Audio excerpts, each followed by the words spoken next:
Um, I read Ray's book, and I just loved every part of it. I mean, Oh, great. He's a wonderful guy. he seems to be. In fact, I would love to do this with him as well for the mission that I'm on in my own life. But trying to help people beyond where they are and all that sort of thing. But Ray, Ray was it was like a history book, right? I mean, Yes. and of course, there you are with all your, and I'm not being patronizing, I didn't read all your stuff, frankly. I'm going to talk about that in a little bit, but I read some of your stuff, and Nobody's read all of my yeah, stuff. right. Well, I was going to talk Maybe I'm about the only one. I was going to talk about that actually, and when I start to dig, it's a really strange thing. A very dear friend of mine, who I was his camp counselor, so I've known him since I'm 19. His niece is married to Phil's son, Jackson. So it's Which crazy. one? Um, Ben or Charlie? No, it can't be Ben. Ben's married to a woman from Europe. It's got to be Charlie. Probably, I don't know, but thank you. Yeah, it's got to be Charlie. It's a good question, right? But so Richard was just, I think he just went to there was a wedding, and then there was some other. In fact, it was here in the Bay Area. I want to say some outdoor. Oh, so the father of this person is also an author, Uh-huh. and he lives here in Oakland. And I'm blanking on his name, Charlie, but smart guy. And but anyway, so there's that connection there. I've never met Phil, of course, but I went to Penn State when John Bach coached there. Johnny Bach. I knew him when he was coaching at Fordham. Oh, no way. Okay, so I was And at with the Penn State. Bulls, of course. Yeah, yes. In fact, it was kind of eerie. I used to play ball up at Rec Center. I was just talking about it to an old friend of mine the other day with Franco. Franco and Oh, Lydell. Yeah, we yeah. played. I mean, they were obviously, I'm 5'9". Franco was a little bigger, but they were such great guys and so much fun to play with. And it was like 11 o'clock at night. We're all just kind of young and trying to stay out of trouble and go play hoop up at Rec Hall. And Yeah. and Lydell Mitchell, just a great guy. And it was so weird because I was I told the story twice for whatever reasons in the past couple of days, and then I wake up this morning to that news. But so anyway, but my connections were, a little bit, with Coach Bach, who I really didn't get to know, but he was there when I was there in the late 60s, early 70s. But I didn't realize you played in the Maccabi. Well, I was a an alternate. I was Okay, 20 years old, well, that and team must have been killer. Tell me about it. I was a big frog in a small pond in college. I had great numbers and like that. But the coach at Hunter College was a baseball guy, Uh-huh. and I learned zip from Basketball. him. Yeah. And I knew how to play two things: how to play in a low post, and how to play a wing against the zone and catch and shoot. Yep. Those are the only two things. I didn't even know how to play defense because we played in zones.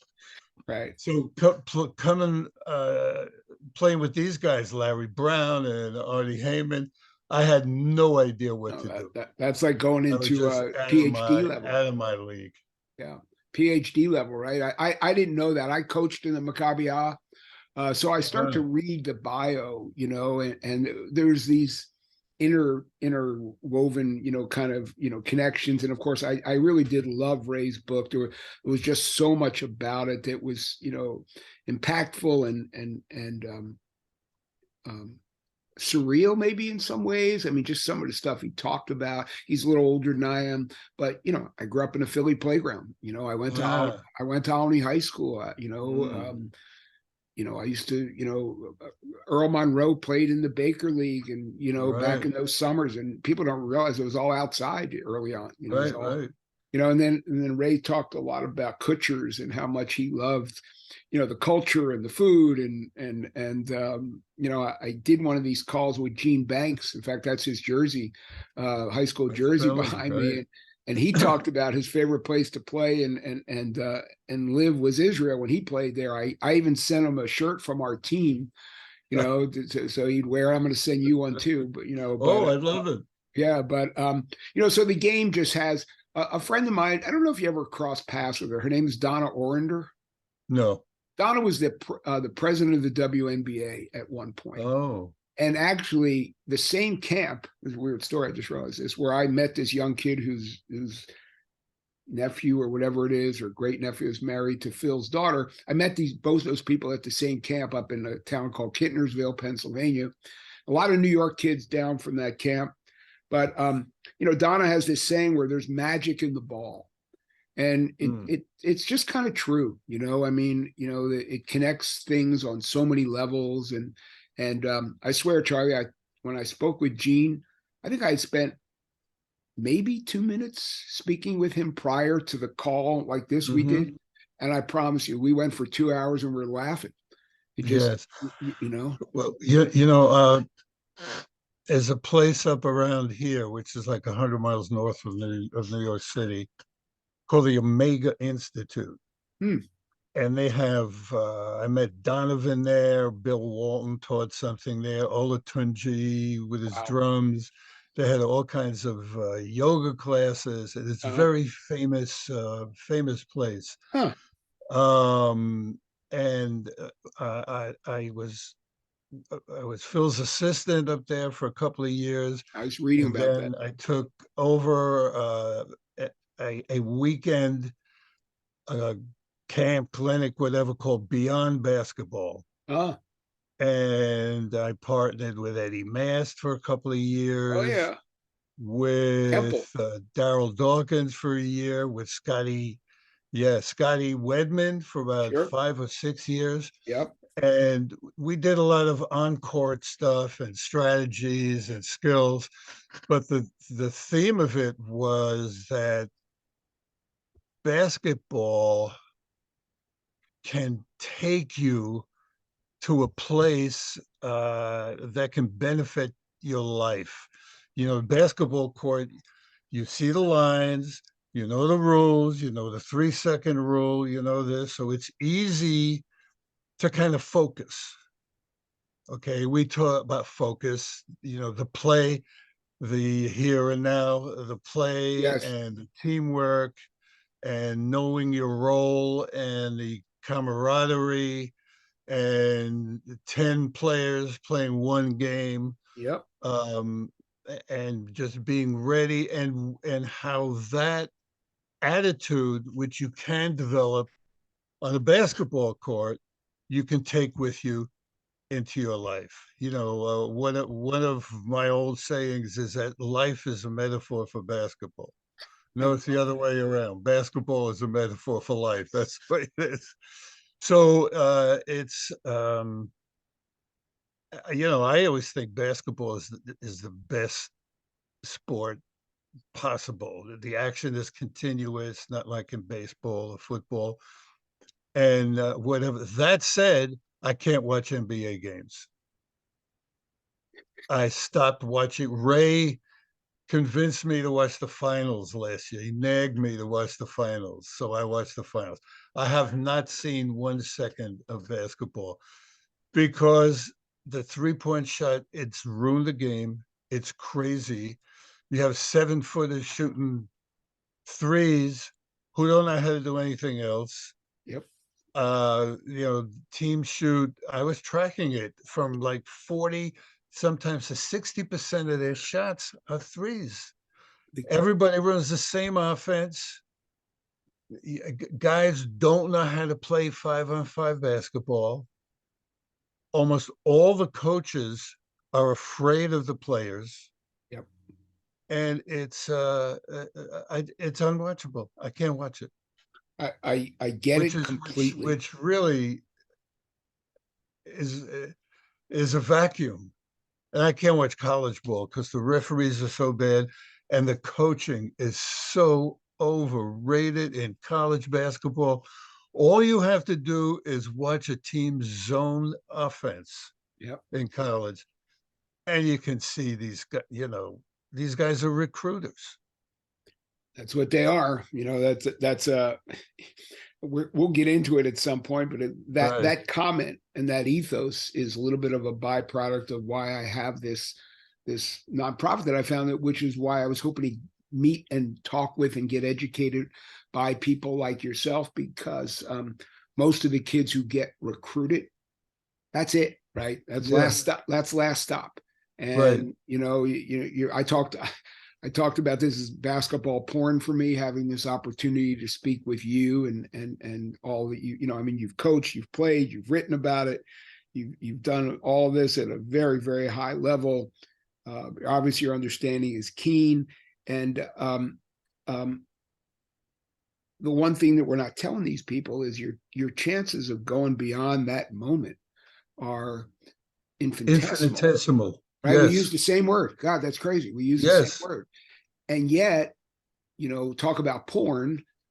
The coaches are selling porn. They're selling crack. And if in fact that gets me in trouble with some of them, I'm sorry. I don't mean to be anything more than honest, but that's the reality. So I'm with you.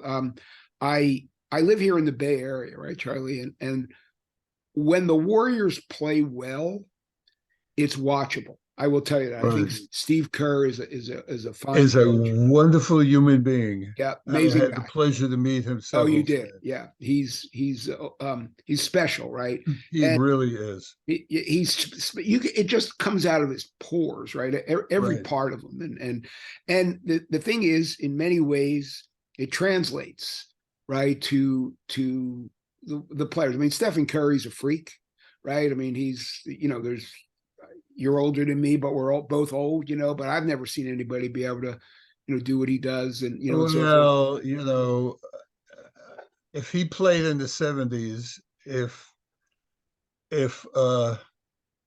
Scottie Pippen were guarding him, Yeah. he wouldn't get those shots.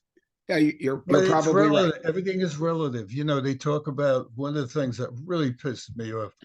This guy's the greatest of all time. This guy's the GOAT. No, I hate that, Charlie. Don't even go there with Can't me. do that because you can't compare, for example, centers and point guards. Right. They do two different things. It's like in football, a tight end and a defensive end. That's right. You can't compare them. It's just impossible. So you can't, and different eras, it's No, it's all for publicity and blah blah blah blah blah. It's absolutely nonsense. I won't have those conversations. I just No, won't. neither do I. I won't do. I don't do it in tennis. Anything. It's crazy. But you're right. But anyway, when the Warriors play well, but it is one of the only teams I will watch because of everything else you just said, and I'll put it on the last 5 minutes and see how they handle the situation or the game. I've coached a little bit myself, and you hope that things translate. At some level, certainly when the clock's running down, and you actually have to be fundamentally sound and actually do some Right. right things, or you're going to lose. But I mean, look, the teams with which you were involved, and certainly Phil's teams played the game very well. He was fortunate to have stars, but at the end of the day, you got to get a stop, and that's a 5-man thing. But it's really Right. evolved. So I had so many It's questions for. devolved. Pardon me. It's It has devolved. Okay, devolved. sure. Okay. I mean, I get it. So it's a perfect segue. Sorry, I got some stuff going on here in my eye. So the game is devolved. So you've been at it since, let me see here. I got my notes. You played 3 seasons from 59 to 62 at Hunter College, Right. right? So 62. It's a long time. Pardon me? That was a long It's time a ago, long but time. yeah, no, I get that. So I played in the Eastern League for yeah, a I little read, bit. I Yeah. did not know that. I remember Ray playing in the Eastern League, a little Oh, bit. he was big time Yeah, Eastern League. I was big time. small time. Yeah. But so in 62, let me see. The Knicks won in the Knick team of 69 probably is my favorite team of all time. Mhm. Just a beautiful brand of basketball. And you talk, Wonderful people. I'm honored to know and to have known some of those guys who yeah, I have mean, passed. just Just what? They played the great game like they people. were wonderful. Sorry to Right. interrupt you, right? Right. But they did. I mean, but and of course, I grew up in Philly. I was fortunate enough to be at Convention Hall when the Sixers finally lost the what's that called? When you shake the jinx. It's got some expression where you lose the anyway. When they beat the Celtics finally Uh, in '67. But prior to that, when you were in school, it was the Celtics. No, oh yes, the Celtics. right. And so, yeah, when I was in school, right. Right. I mean, because at least 62 to 67, like I said, Sixers finally won. But I just remember being a kid and just sick of the damn Celtics. Of course, in retrospect, they were, they were fabulous and all that. But in either case, And so they what was brought the game into the 24-second before Russell. Uh, so there's a 24-second clock, and teams didn't know what to do. They when did played that their start, regular Charlie? game, and with the defense, and Kuzi was a great passer in an open court. They speeded up the game and showed how you have to play with the 24-second clock. You have to have movement and movement. Although they had like 4 or 5 plays, they didn't have a lot of plays, but they just kept on moving and moving. Yeah. When was the clock? When did I should know this, but when did the 20? 54, Okay. All right. I Because think. yeah. Danny Biasone, Okay. Syracuse, Um, okay. was the Um, owner of the Syracuse Nats, and he was instrumental so in doing that. sure. Well, it's great. I mean, when we went to Israel, a lot of the kids, we have a shot clock here in California in high school basketball. A lot of kids across the country, there's no shot clock, believe it or not. In high school, it's kind of crazy. But in Israel, it's 24 seconds. But how much so milestones of the game, right? Like pivot points, no pun intended. What were some, and in your opinion, so it was evolving, right? The 24-second clock helped it evolve, yes. Right. And I'm sure I want to hear about other evolution points, and then I want to hear the de-evolution in your way of thinking. Well, I mean, there's so many. Even the first season when Joe Falk scored all those points, he was a leading scorer. He averaged something like 10 points a game more than the guy who came in second. And it brought the league into consciousness. But it wasn't until the college basketball scandals that started in 1951, actually, on my 10th birthday, January 18th, 1951, the news broke out. And before that, college basketball was king. Yeah. Now the whole college game was discredited, and that was amazing for the NBA. That made the NBA. So that was you can't ignore that. Most people do, but that made the NBA. Chamberlain coming in and scoring all those points, which people kind of got tired of after a while. Um, the Syracuse Nationals were a team that played real basketball. Uh, uh, the Black players coming in, Earl Lloyd and Chuck Cooper. Uh, and Black players came in, as Ray talks about in his book, as role players, and then they kind of developed into Russell, um, Oscar, Wilt, and Elgin. They were like, okay, Black players can be real players. Let them score. I mean, when I was a kid living in the Bronx, Sweetwater Clifton was my favorite player with the Wow. Knicks, the first Black player to play, and they wouldn't let him do a lot of things. Wow. He came from the Globetrotters. He's a great defensive player. He palmed the ball. They didn't like that. He couldn't do any two-hand set shots, layups, and play defense and rebound. That's all they wanted out of him, and it really inhibited his game. And as more and more of the brothers came in, the game expanded, the talent increased, the speed of the game increased, And there were a lot of racial roadblocks Of along the course. way. Yeah. Cleo Hill being, banned. Some Southern teammates with the Hawks didn't want in St. Louis, which is in those days was considered a Southern city, a racist city. And then the game just kind of developed from there.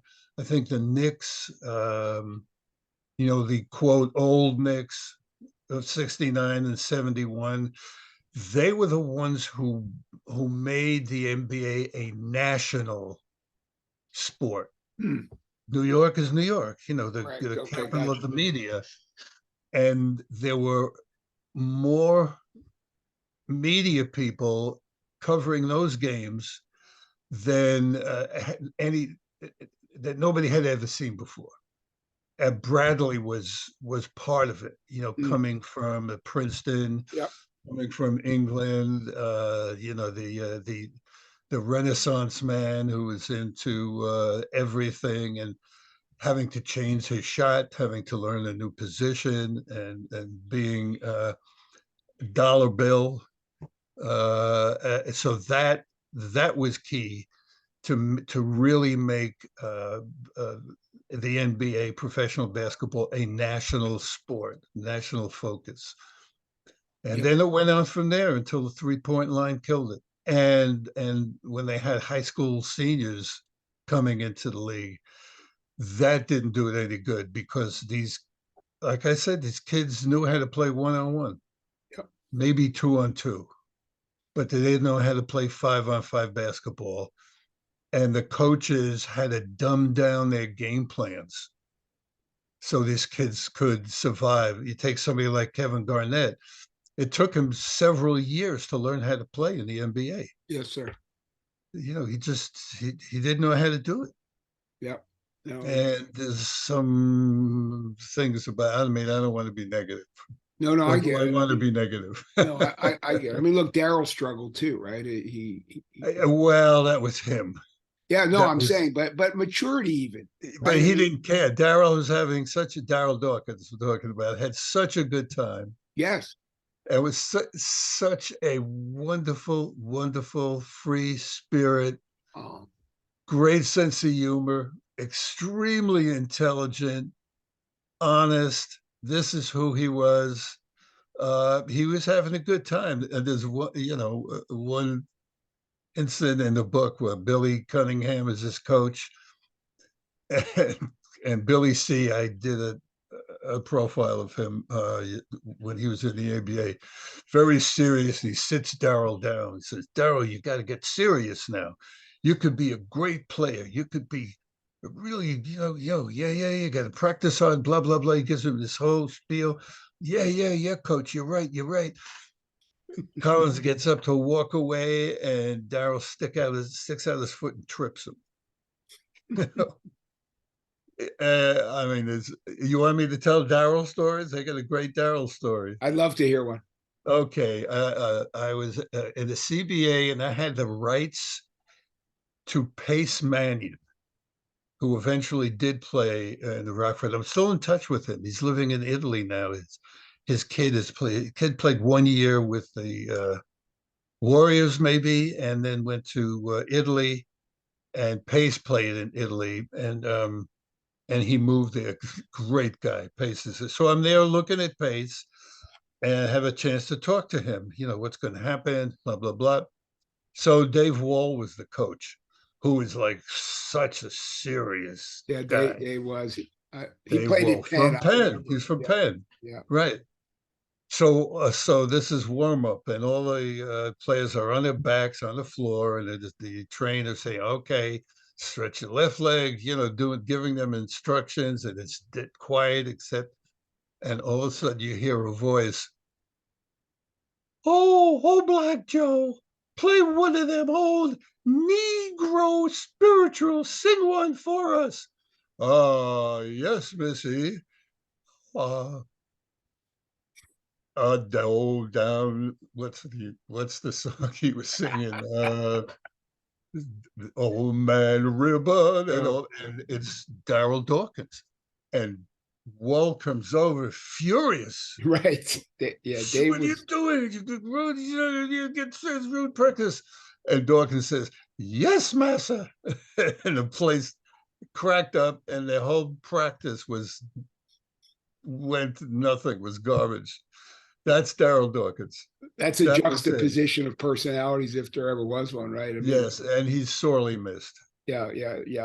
I can't wait. Honestly, I've just got so many things going on, but it's not here as a showpiece. It's that this is my to do reading list here. I have a friend of mine who just wrote a book about behind me, Jack the Shot Foley from Worcester, I'm Massachusetts. trying to get a trade with that guy. Oh, Mark. Yeah, I send him emails and respond. You send me that book, I'll send you one of mine, and he never responds. Never responded. I'll fix that. Okay, great. I will fix that. You have my word. I will. If I have to Okay. send you one myself, I'll fix it. But I'll Thank you. shame him into it for sure. All right. But look. I mean, he's I think he's pretty much my age. How old are you? I'm 72. Oh, you're a young fella. Yeah, that's what. Yeah, it's not. Doesn't The feel like best that. is yet to come. Yeah, that's Or what is they it the tell me. worst? I don't remember. No, I have a cousin who's 10 years my senior. He's a good player. I mean, small college, whatever. In fact, he was I'm just 10 years your senior. pardon? I'm 10 years your Yeah, I know. senior. So he was just at a Yes. game today with Dunphy and O'Hanlon, watching LaSalle play Lafayette, and and whatever. But anyway, we talk about the you know, to your point about the lessons, that are a byproduct of all these activities with which we were involved, whether it's how to get along with people. I mean, the lessons are prolific, and the stories, that they can and will, just go on. It just, Right.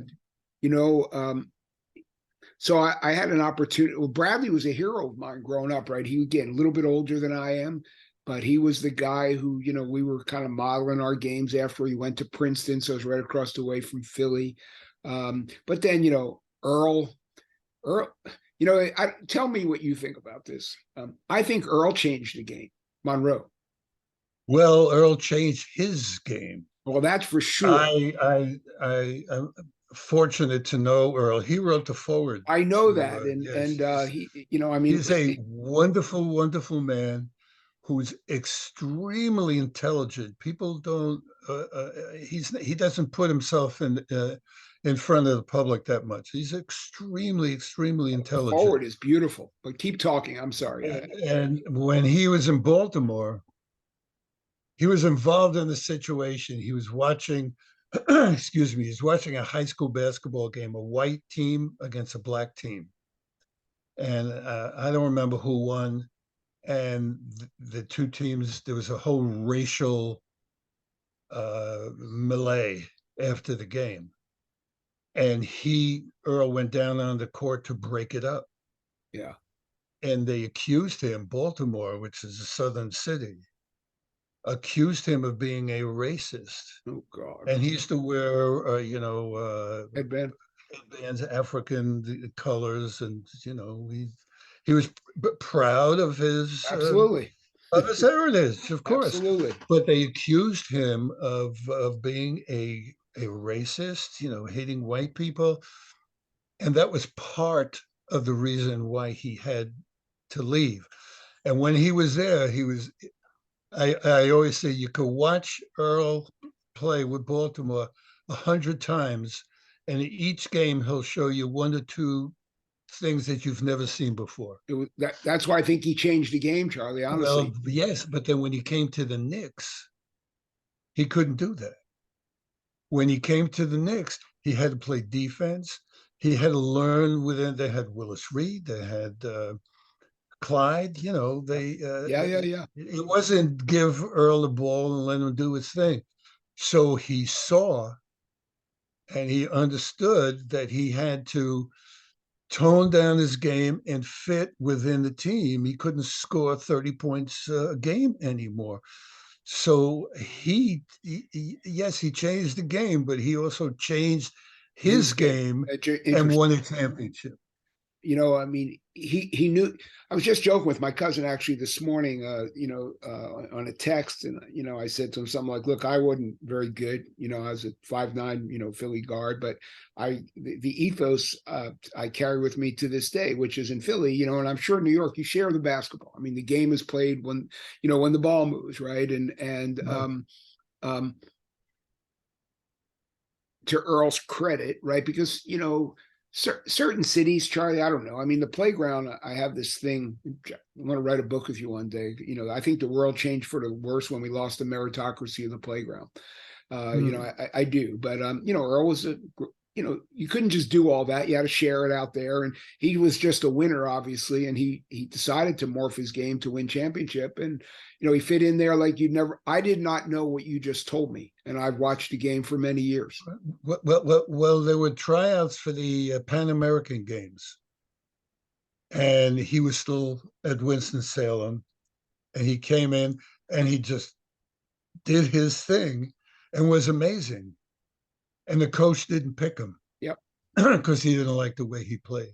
yep. I have a big connection with Philadelphia. My first wife went to Penn, lived with the Kellys, Jack and Mary Kelly, Shush. and that's where I met Grace Kelly. And we spent the summer there when her brother was the Nationals. I think he was a swimmer, made the Maccabee Games, but there were great pickup games in the Spectrum, Oh yeah. and we used to play every day. Just 3-on-3, 5-on-5, whatever, but just Sid and Mira, Sure. Peter Pan. I Oh, there watched were Sid some play other a bunch of guys. times. I can't even I remember that. Some 6'6" guy who played for Penn. Great games, among the best pickup games I've ever played in the Spectrum. That's crazy, actually. I mean, yeah, Yeah, like New York. I mean, it's a heart and soul game, and it's an inner city game, and people don't realize. I mean, New York gets a lot of kudos, but coming out of my hometown, of course, I mean, we had great coaches and Chuck Daly and Jack Ramsey and Raleigh and things. Anyway, I mean, but yeah, I mean, pickup basketball is a lost art, right? I mean, right, right. you And know, New York with the shooters, Philly with no, the other way around. New York with the penetrators, Phillies with the yeah, shooters. yeah, I think that's there what you go. Ray said. But it's anyway, it's a again the I had an opportunity to sit. I imagine you met him in your travels because you're so well traveled through the game with Coach Carrill from Princeton. I did a story on him. I did a profile on him down there, and I actually played. He hooked me up with some 3-on-3 game down there with some of the coaches or assistant coaches. Excuse me. He didn't play, but he could still shoot. Yeah, I loved him. I actually referred a player to him that he gave a scholarship to. A guy didn't pan out, but you know, he was. There was nobody like him. there was no. I mean, I spent Nobody again. It was like my him. other basketball porn moment. I spent 2.5 hours in a room with him and my one other guy who's now the head coach at UC Santa Barbara, and he thanked us for coming because, like you, I mean, the game meant so much to him. But he was like you also, in that he said, "Look, I'm not going to say it's bad, but it's really changed the game." Yeah, He yeah, was he was a politician. I mean, at the time, pardon me, he was on staff at the Kings here in Sacramento because he Jeff Petrie, who played for him at yeah. Princeton, was I think the GM or something. Al Dufty Oh was yeah, the captain of somebody's team, played for Corel, and we had a great team around here. We used to play in prisons. We played in wow, tournaments. We had 5 guys who started in college, and Dufty was one of them. wow, And playing with him, I don't know if you remember him. He's about 6'6". vaguely. He passed away also, which is a tragedy. Hmm. But we played on Tuesday nights, Sunday mornings, and then we went on the road to play teams. to play, other teams in tournaments and whatever. And like I say, in prisons, and playing with him, he was a Corel guy. Hmm. It's just, it's like I had been playing with him all my life. Right. I mean, as a coach, I tried so hard to mirror so much of what I learned from Coach Carrill's teams, and of course, learned talking to him and reading And his his books. Princeton offense, I mean, with the high it makes post. perfect sense, right, Charlie? I mean, Right. how could you not, deal with some of those principles if you're With closely guarded, cut to the basket? Armand Hill, Oh, Al Armand Hill, Durkee sure, was the captain of that team. sure. Yeah, I mean, Yeah. again, and those guys. There's a guy on the other, Howie Levy, who also played in Maccabi. He's, do you know Howie? Yes, I played against him. He's big. Uh, He's Played for tall. City College. He played for Coach Carrill. I think Right. he's a little younger than me. But anyway, He played for the Patroons. That's where I know him. oh, really? When I was an assistant coach, he played about a half season. Okay. Lefty. I think that's He's a right. His son lefty. was a decent player, but And he's now he's coaching. coaching in a high school in New Jersey or Yeah, something. a JC Mercer. JC. Yeah, Yes, yes. Mercer. Anyway, but all those guys, Howard Levy. it's like encyclopedic, right? To talk to a guy who played for Coach Carillon. None of them are willing to change the way they coach because it was so impactful. It's like, sometimes Right. a young guy wants to come in and change everything. No Kirill disciple wants to change too much It's the because right way to play I was college about to say ball. it's irrefutable logic, right? And do you ever read Coach Carill's book, The Smart Take from the Strong? Oh, a long time ago. I give it out I all know. the time. I buy Really? them. Oh, give me a copy if you got an extra I one. Maybe I didn't read it. I probably didn't read I'm it. going to send you a copy. Great. I buy a dozen and give them away every year Oh, he because is. I want to keep him alive. There was a song, a Linda Ronstadt song that had the line, blew something about blew him away or something, and blew something kind of, he kept on repeating. He was, he's the kind of guy you could spend 10 hours with just talking to him and want more. When you want more, he You was want just more. such a joy. Blew And by you. That was the oh, song. Blew by you, and they did it in a that's right. basketball Yeah, and sense. he just passed, of course, and Yeah. and it's like so what do we do, right? And again, we could have a very very long conversation, which I'd love to. But so again, we're both old guys who love the game. You've been around it, and I mean, I've been around it my whole life too. You've been around it at a higher level, but I don't even know that matters that much because love is love and passion is passion, And fun is fun. You have and fun fun is playing. fun. But so what do we do? How do we Nothing, impact? nothing. The NBA is a made for television game, Yeah. and that's it. And it's nothing's going to stop the 3-point shot is, oh, it's a thrill. But what do you do as an educator? I mean, as a high school coach, when you have a chance. If you're a high school coach and you have control of your kids theoretically, Yeah. all you can do is teach them the right way to play, to Sure. have respect for the game, respect for everybody, even for referees, Yes. um, and to understand what the game is about and understand their own abilities, their own flaws, work on their flaws, know what they can do, what they can't do, know who they're playing with, how they fit in with this team, how they fit in with this combination, and just again concentrate, focus, make it a Zen exercise here and now. You missed 10 shots in a row. That doesn't matter. Here No. you are right Care. now. You play a game one play at a time. You also teach them how important practice is. I like practice when I was a coach more than the games. I love it. Absolutely. You could, you know, You can teach. you can teach, you can, there's no pressure, winning, winning, winning, winning. You can relate to the guys, which is easy in the CBA. is a lot easier than in the NBA. And teach them how important practice is, how important self responsibility Yep. is. Take responsibility for yourself. Don't be so quick to blame other people. How important schoolwork is, Yep. how important respect is.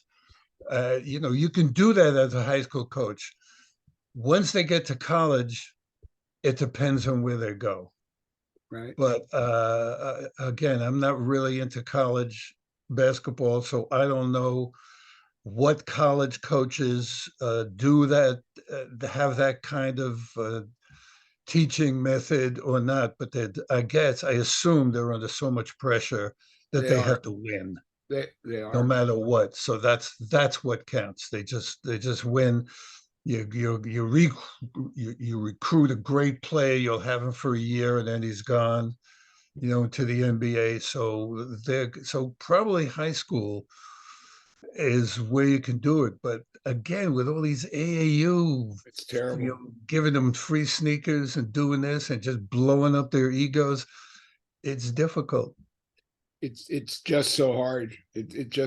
Again, I mean, this is not meant to promote my work, but it is why I started my work, right? Because they come out and they're screwed, they're scarred and screwed, and nobody ever told them that this day would come Right. when guess what, yeah, you can go still play pickup at the Spectrum 3-on-3, but there ain't gonna be anybody in the stands, and no one's gonna pay you to be there because that opportunity is long past, and now here, what what did Springsteen say? World comes charging up the hill. Now we're women and men, right? All of a sudden you've got responsibility, and it's Yeah, a great right. line. It's one of my favorites, but it's true, but they're not told that. And so, look, I spent my whole career, I didn't start coaching until I was in my late 40s, but I wanted to coach since I was 18. But anyway, I spent time in the career development business. I've written books on it and so forth and so on. But I used to get calls from coaches. Hey, Barry, can you help so and so get a job? Can you help so? Because they recruited them to come play, fill a Right. spot, get butts and seats, fans. Right. But again, 99.9% they ain't going nowhere. Help the coach keep his job. Help the coach That's keep his part of job. it. One of the reasons why they Well, no, recruited. there's no doubt. But then it's like, so now these kids are screwed, and that's what we're trying to both address and draw attention to. But the coaches, I mean, I've sat at round tables with college coaches talking about ongoing education or how we can make sure these kids are helped when they leave XYZ university. I ain't going to throw anybody under a bus, but and They then don't have degrees. they don't have degrees, and they if they do, they didn't get them. Right. I mean, it's just a small percentage, and they're not taught communication. They're given everything. Here's shoes, here's shirts, here's Right. lunch, here's dinner, here's girls, whatever it is. And now again, world comes charging up the hill, and you're women and men, and Right. it's so hard, so high school is a time, but like you said, there's a problem with with AAU AAU, stuff or but it whatever. But seems like that's the only no, it's true. it's the only It place. absolutely is true. Um, so I want to ask you. It says here, I've written one book. I'm slogging my way through another. It's really hard. And You get used to no, I'm getting it. My wife said, "You said you weren't going to write another one." I said, I have to, it. whatever. But I haven't written 16 books. When I was Oh, young, you probably appreciate this. I used to read, Claire B wrote a series of books about a guy named Chip Hilton. Do you remember those? yes, Claire B was such a hypocrite. Was he? Oh man, at LIU, I don't know anything about him other than he he knew wrote the these books. scandals. He knew what was going Oh, on, okay. Gotcha. and Um, he used to have tryouts. 100 guys come in and tryouts to get scholarships at LIU. so He's a hypocrite.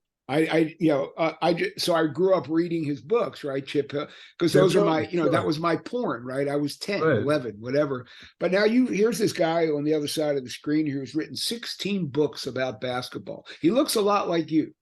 Uh, What books am I reading first? Tell me which Charley Rosen. I've written 27 books. Okay, I'm sorry. Then we have to That's correct your Wikipedia. Wikipedia says 16. They're behind the times. Well, it says 16 about basketball, so No, maybe. I've written 27 books. I think 24 of them about basketball, two about baseball, and one is about the Communist Party in America from Oh 19 boy, what's that one called? Red, White, and Red. Okay, so Red, White, and Red. That's one of my best books. I was about to say, so I got to read Red, White, and Red. I just wrote it down. Um, which of And the basketball books am I reading first? well, the one that's been most successful, that's been translated, that's gone through three printings, is The House of Moses All Stars, Sure. about a team, uh, Jewish guys and one Irish guy in 1936 that barnstormed the country. Yep. At the time when it looked like the Depression was still going strong, the war in Spain, and it looked like the country was going to collapse. The great democratic experiment was not going to work, and these guys tour the country, wind up playing against the Nazi Bund team in L.A. They start off in New York, and they play, an Indian resident. They play all over the place. That's been my most popular book, but I don't know, what can I say? It's like No, I have 27 children. Which one do I like the best? They go out into the world. yeah. Barney Poland's game. Barney Poland's game is about the scandals. Yeah, Okay.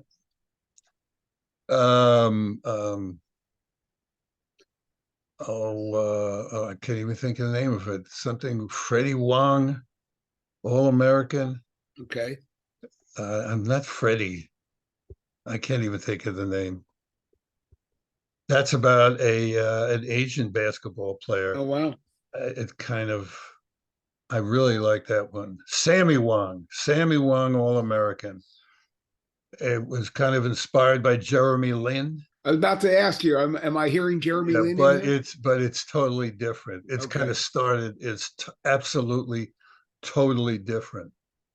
That's also one of my favorite books. Which one? This. Sammy Wong, Okay. All American. Did you have you ever met Jeremy Lin? No.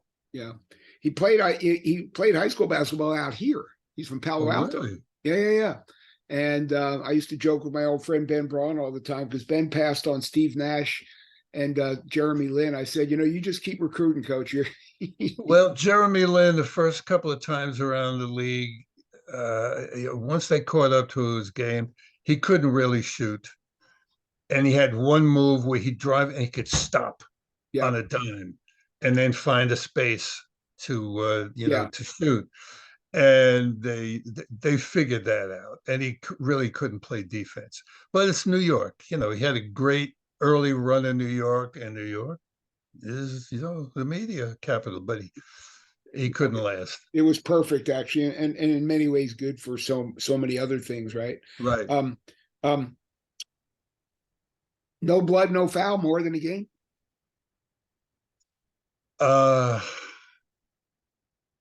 What can I say? The world, that's about no blood, no foul is about referees. And I was a head coach in the CBA for 6 years.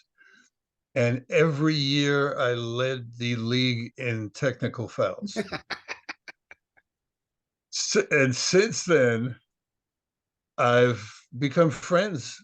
Bob Delaney, and some of the other, and a couple of the refs told me that they liked refereeing my games because I kept them sharp. Yep. I kept them focused, but they did a lot of crazy things. I wound Drop a up in couple F-bombs jail, in your day, Charlie? whatever. What's that? I say you drop a couple F-bombs in your day over Oh, yes. I even spit on one of them. This is after he threw me out. I spit Sure. on the top of his head. Not that I'm proud of it. No, no, I get it. I mean, yeah, I get it. I'm a That's high one of the school coach, and reasons. That's one of the reasons why I was a good coach in the CBA. I got our team to the finals oh wow, once, and I was a player's coach, but I was too emotional. I get a little too emotional, and it got worse and worse. I mean, I was in the CBA for 9 years. It's too long. right, right. It's too long. The last 2 years, I should have been there. Um, what kept you? Money. I needed a job. Sure. Okay. Yeah. What was the money like back then? I think the most I made was 45,000 plus an apartment and a car and a gas card. Wow, times have changed. Yes. I remember in Ray's book he talked about that it was just that was a real surreal walk down. Again, I mean, you're starting with Earl's Forward. I mean, it just I fell into it, right? Like I was like I couldn't stop reading the book. Yeah. It's He's just he's an amazing character. He's not character. He's a real human being. he seems it. He's honest. He really put his heart into the book. He didn't. The only thing he held back was saying direct negative things about people. He just said, "This is what happened. This is what happened. Make up your mind about that situation, whatever." But he didn't. He really, and there were several people, a couple of players that he really could have unloaded on. But the book was meant to be inspirational. Read it and think about a lot of things. We're doing another book actually. He was a boxing promoter, and you read the book. He knew Ali, he knew Joe Frazier. So the book, where for the same publisher, is The Fight Game in Black and White: A Racial History of No Boxing, way. Wow. which we have just started. I was wondering because he posts a bunch of photos of boxers. Right. And I'm starting to learn a little bit about boxing. In fact, Ray, those posts in some ways inspired me to learn Hmm. more about the history. Look, I grew up watching. I watched Friday night fights when I was 10, Yes, yes. 11. You On Channel know, 5, used to get them in New York. I right. remember them. I unfortunately saw Benny Kid Paret lose his life. No, I didn't But see that. in either case, but I didn't know a lot about it. But when Ray started to post those pictures, again, I want to get a little history lesson, and I know I don't understand it. Well, this book will be, he's got an enormous library of films Wow. dating back to Jack Johnson.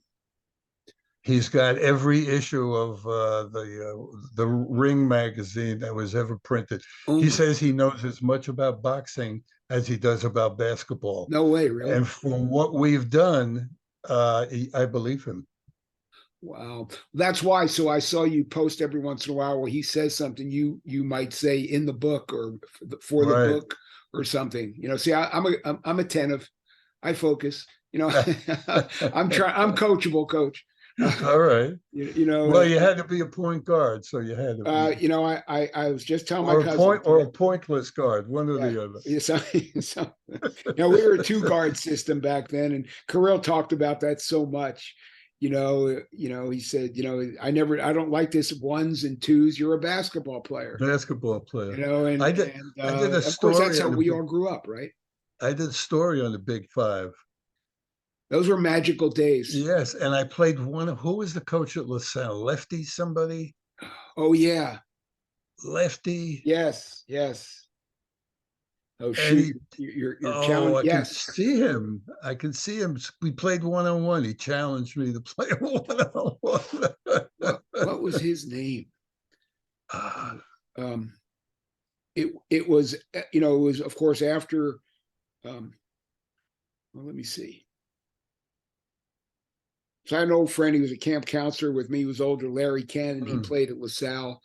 But I don't think, and Larry played for the Sixers. I don't think he was Larry's. I know who you mean. I'm going to look it up when we hang I up. can't think of his name. I'll write back to you. He's a great guy. He was a really nice guy. Really liked him. Yeah, I mean that again. That ethos of what we grew up with, Coach Ramsey, and of course, and Coach Daly, and Jack Harder, and Jack Kraft.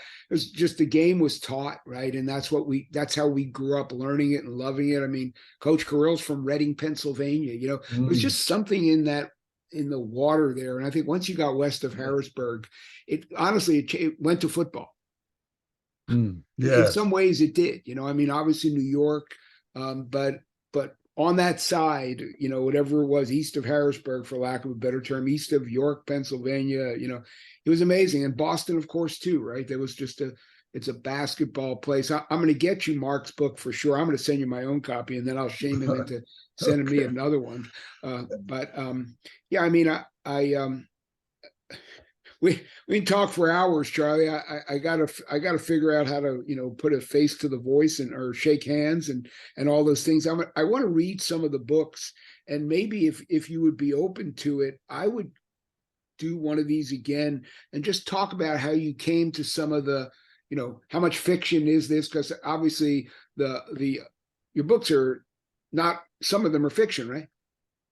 Yeah, 27, 12, 13 of fiction. I just finished a novel the other day, 460 pages, which Shush. is an autobiographical novel. About Me, my life, but oh it's not oh me. yes. It's not me, but about 75% of it is me, but it's different. Just finished it.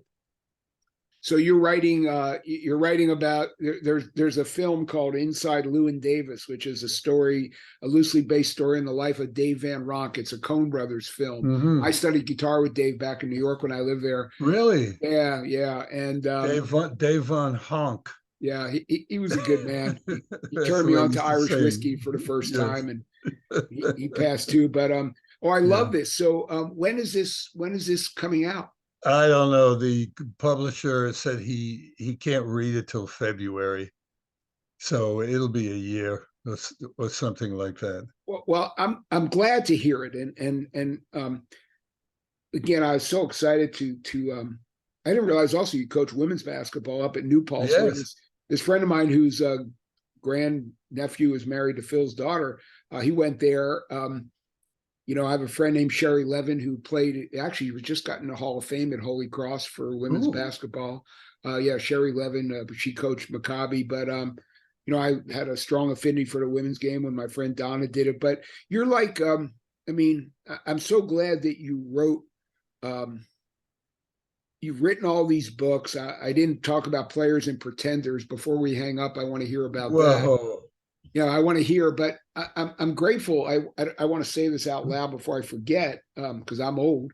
You know, I'm just grateful that you're taking the time to do this, because you know, like Coach Kirill, and you know, these lessons, got to keep them alive, right? And the game has such great history, and at some point people will remember, you know, the history and where it comes from, and otherwise they won't. And I think that'd be a sin, because you know, that's why Ray's book was just so amazing to Well, me.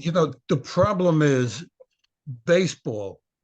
There's so much dead time in between pitches Yeah. that they can talk about the history of the game and remember this guy and this guy. But basketball, there are no pauses like that. No, that's why I love it. So that's why a lot of it is forgotten. It's just not known.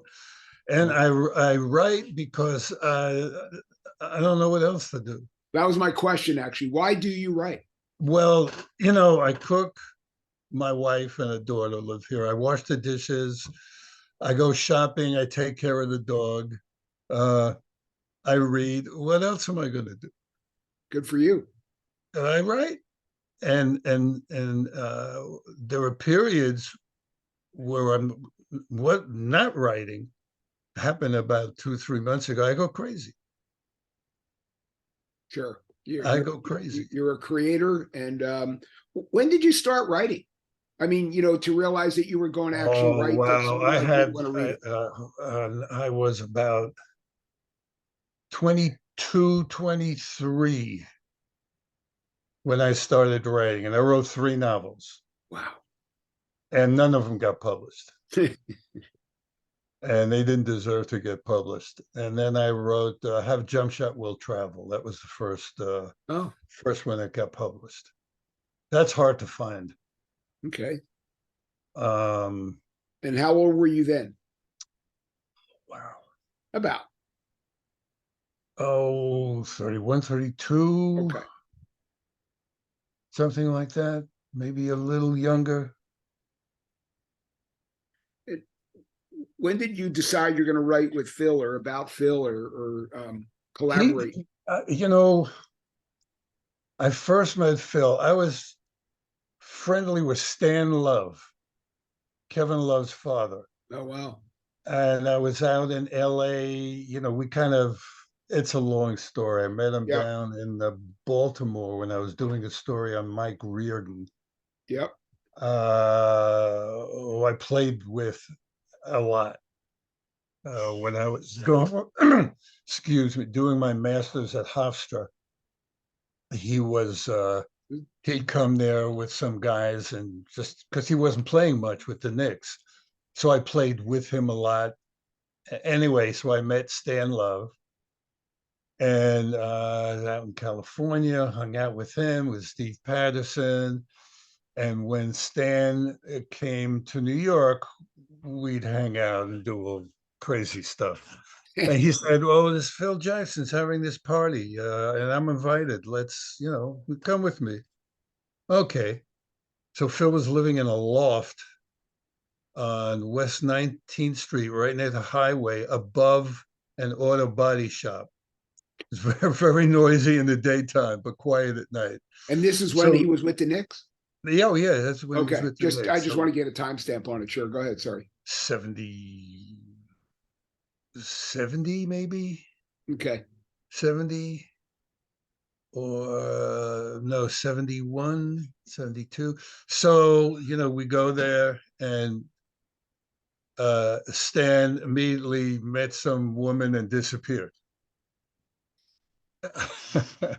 So I had been writing for various sports magazines and interviewing, doing profiles of dozens and dozens of NBA players. And some of them were like really interesting. Some of them had the NBA glow. There were Swen Nader, when I interviewed him, he insisted his wife be there. Oh, When boy. I asked questions, he was a nice guy. I Okay. respected him. But Phil and the people around just they seem like regular people. Not that NBA snobbishness. Yeah. So I was doing a story on the NBA Freak Brothers or something. I don't remember. And it was Stan Love, Billy Pauls, and what's his name? He went to Princeton and he played for Kaufman, and he was supposed to have been a Chaucerian scholar. And Oh, my master's was in medieval English in Chaucer, but he turned Kaufman. Yeah, Bob Kaufman, 6'8", white guy, tough, can't think of. strong guy. Went to Princeton. Okay. So I asked Phil if he'd be part of it. Yes. And so a couple of days later, I went down there and interviewed him, and we hit it off. And then we started a couple going out. And after the season, he had a pickup game at the UN gym down near 59th Street, and they needed somebody to guard him. And I'm 6'8", right? So I was invited to be beaten up by Phil. And we, and then uh, Bradley came out with his book. So Playboy Press wanted Phil to do a book. Oh, So he contacted me. Let's do the book.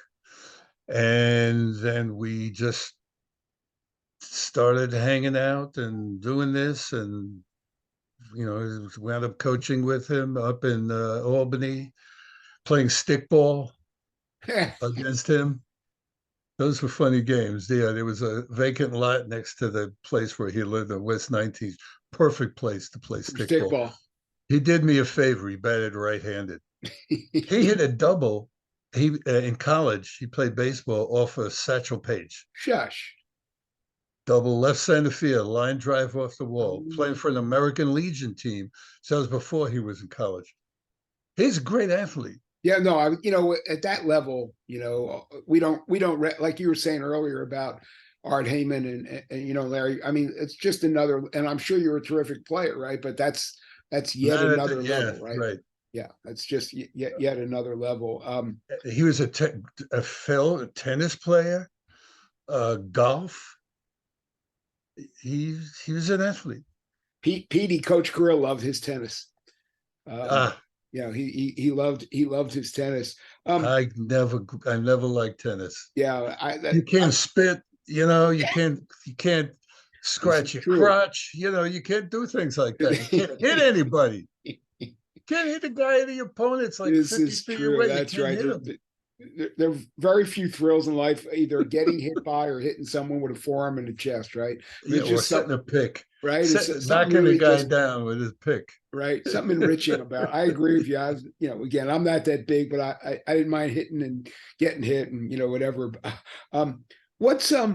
When did you think that Phil might be what he turned into? I mean, did you know what I'm saying? Assistant coach. Okay. He was looking for an offense. We ran the flex mostly and some other stuff, but mostly the flex. But he was looking for it. I could see the way he related to players, the way he saw the game. One particular game, we were playing Bill Musselman's team in Tampa Bay in the playoffs. Eric and I are friendly. His son, Eric and I. Oh, Eric. When you speak to Eric, tell him about the time I picked him up the floor and shook him. Eric himself?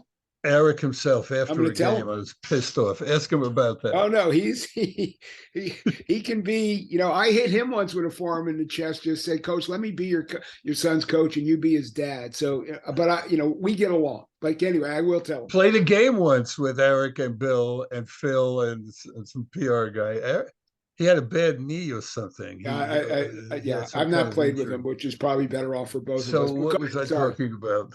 Remind me. That proves I'm 82 years old. What was I talking about? No, we were. It was my fault. I interrupted you because you were talking about Bill Musselman. No, you were talking about. Yeah. So we we're playing in a playoff game. Yeah. Playoff game in Tampa Bay. They murdered us. He had like 5 NBA players. They murdered us.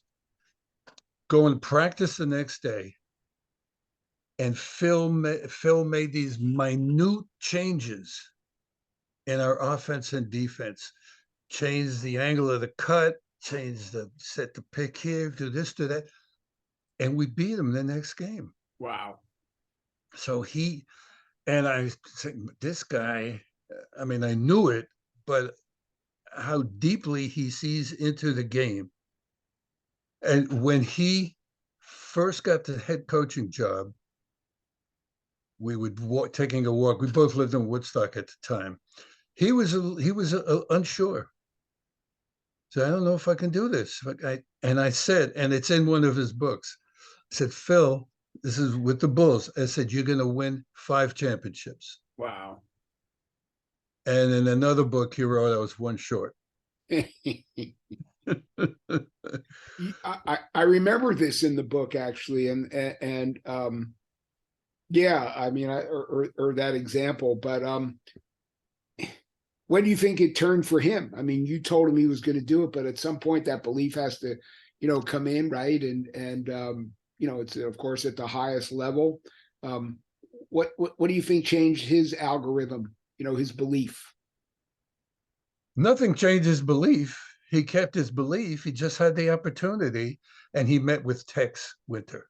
Right. And Tex sold him on the triangle. Tex Tex had refined the triangle. Bill Sharman taught the triangle when he coached at USC, and some guy whose name I always forget, who invented it at some small college. But Tex evolved it, and that was the offense that Phil was looking for. Hmm. Interesting. I mean, And that and it happened when Phil was out in LA coaching he was an assistant coach, coaching a free agent team they used to have in the summer tournaments in LA, and Phil and Tex were both there. And I happened to be out there with the CBA because I had trying to recruit players and stuff. And that's when it happened. Here it is. yeah, that's And he what wasn't intimidated. I'm sorry. no go. He was not intimidated by Michael Jordan because, again, when he played with the Knicks and they were Bill Bradley, Willis Reed, or Lucas, they were like superstars. So Michael, being a superstar, did not intimidate him. But what he liked about Michael, you have no idea how intense Phil is. I mean, literally silly little games. A card game, I was teaching him how to play casino for pennies. And I was, that's like a hustler's game in New York Right, City, right. some circles. So I was beating him because I memorized the cards. He took the cards. He owed me like 51 cents or something, and just threw the cards.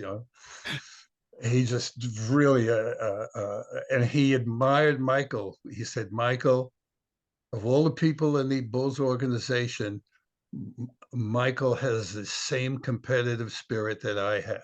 Mm-hmm. Mm-hmm. And I saw it. I saw it in a practice. In a practice, they're playing a scrimmage, Pippen's team against Michael's team, and the media was not allowed. But I was there, and they're going at it like it's the seventh game in the championship series. And somebody on the other team hits a shot to win it, and Michael starts cursing and screaming, and the media comes in, and he's still screaming, if that's it. And they were shocked; they didn't know what was going on. But that's how a scrimmage in a practice, Sure. and that's one of the reasons why he was such a great player. I was about to say, I mean, Yes, yeah, everybody thinks they compete, but then there's people like Michael, right? he also. I mean, once you get me going here, No, it's he. okay. I saw him take the best shot I've ever seen. Whoa. Best shot I've ever seen. The first day of practice for the Bulls. I'm sitting in the stands. And Krause is there, eating a donut or something, and everybody's sitting there. Phil was an assistant. And the Bulls' fifth round pick, that shows you how far back it was a guy named Matt Brust from St. John's. Yeah, I could vaguely 6 foot remember. white guy, good distance shooter, and was like a tough guy. That was his, Sure. tough guy. Yes. So he's a fifth round draft boy. So there's a bunch of rookies, and the first scrimmage, and all these rookies are going crazy. They got to impress the coach, and all the veterans are just, they're playing, but they're running circles around the rookies. They don't want to get involved with these guys, right? So coming down the court, Michael steals the ball, and he dribbles down. He's dribbling down the court, and here comes Brust behind him. He doesn't see him. Michael goes up, right-handed layup on the right-hand side of the basket. Brust hits him from behind. Bam! Knocks him to the floor. Krause dropped his donut. That's how serious it looked. Everybody's freaking out. The season's over, Right. right? Michael gets up. Yeah, okay, all right. Yeah, you want to sit down? And no. Let's go. 2-3 minutes later, same situation. Michael steals the ball. This time he knows Brust is coming. Michael takes off on the right side of the basket, palms the ball with his right hand, He knows Rust is there. Mike is in the air. The ball is extended toward the basket. Ball in his right hand. With his left hand, he goes, wham! Oh, And he hits Rusk, floors him. Michael's still in the air. that's crazy. He switches the ball to his left hand. He's still in the air. Comes around to the other side of the basket and dunks. Shush. Never seen Oh, any. my And God. Brust is out. I think they cut him the next day, and he didn't want to play in the CBA. That's the best shot I have ever seen. Amazing. So he knocks the guy, he's holding the ball in one hand, knocks the Knocked guy him down with down, his other knocked him hand, down, and then and puts the ball dunked, in that and hand and switched dunks. hands and dunked. See, this is why we need you, Charlie. We need, yeah, I gotta yeah. get to my family here. Thank you. I Thank can't thank you. you enough. I'm going to write to you. I don't want to do this online because this is being recorded, but I want to write to you. I want you to send me your mailing address, please. I've got some things to send you, and I'll do Okay. this in your email if that's okay. Yeah. Send me an email so I can send you my Yeah, and then address. send me an Yeah, address. whenever we can work this out again. Yeah, we can. I'd be so honored, and I can't Oh, thank I'm you honored. enough. Thank It's you very much. yeah, you're a gentleman and a scholar and a mensch and a very funny A man. scallop, a gentleman and a A scholar, scallop. Scallop. but a bay That's what. scholar. Stay safe. Thank you. Keep Thank doing the you. good work, brother. I'm trying, Charlie. Thank you so much. Be well. Okay. Bye.